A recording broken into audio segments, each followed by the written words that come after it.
Hello!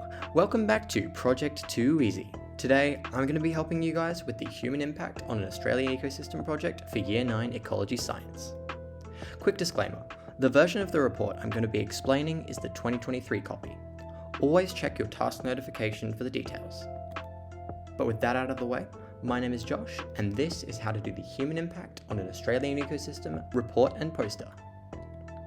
Your task is to, quote, research the impact of a factor related to human activity that threatens the sustainability and stability of an ecosystem in Australia.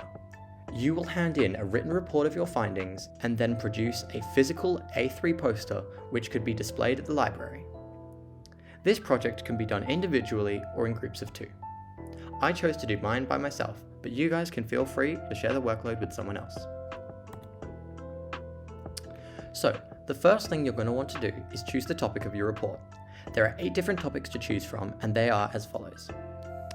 The effect of urban expansion on a specific wildlife, the introduction of invasive species, deforestation and the effect on a specific organism or ecosystem, the effect of fertilizer and chemical pesticide runoff on waterways, the effect of pollution and/or plastics on a specific aquatic ecosystem, the effect of overcropping on a specific aquatic or terrestrial organism, the effect of mining on the environment in Western Australia, or to choose your own topic and seek approval from your teacher.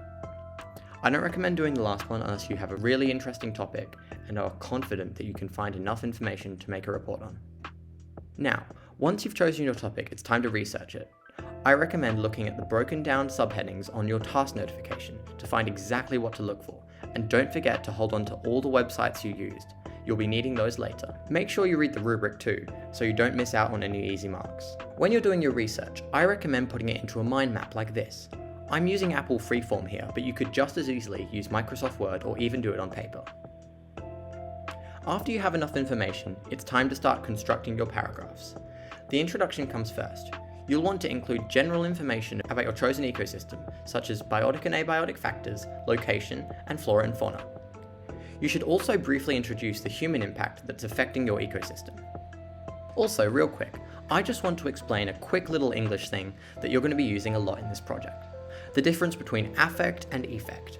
Affect is a verb. For example, cutting down the tree will affect local wildlife, or the sun will affect the rate of my ice cream melting. Effect is a noun. For example, the tree was cut down, and as an effect, the local birds moved away. Or, the ice cream melted as an effect of the sun's heat. Make sure not to confuse these two, or you'll lose spelling and grammar marks, and you'll make your sentence hard to follow. Anyway, back to the project. After the introduction comes human impact. This section is an in-depth explanation of how we are affecting the ecosystem and why we should care. This part should feature a bunch of statistics and plenty of research. You can also include opinions from prominent figures in the field.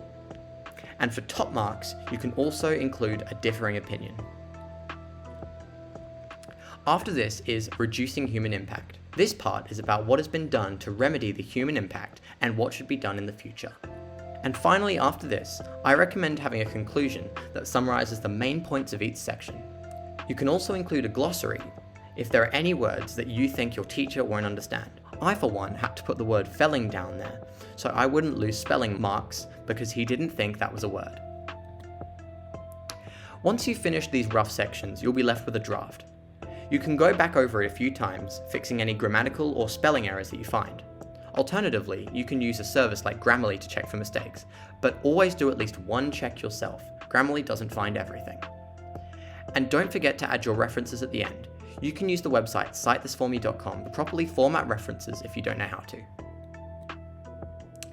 Now, when you're about 75% of the way to finishing, I recommend sending your teacher a copy for them to read over, and then ask them about how you can improve it.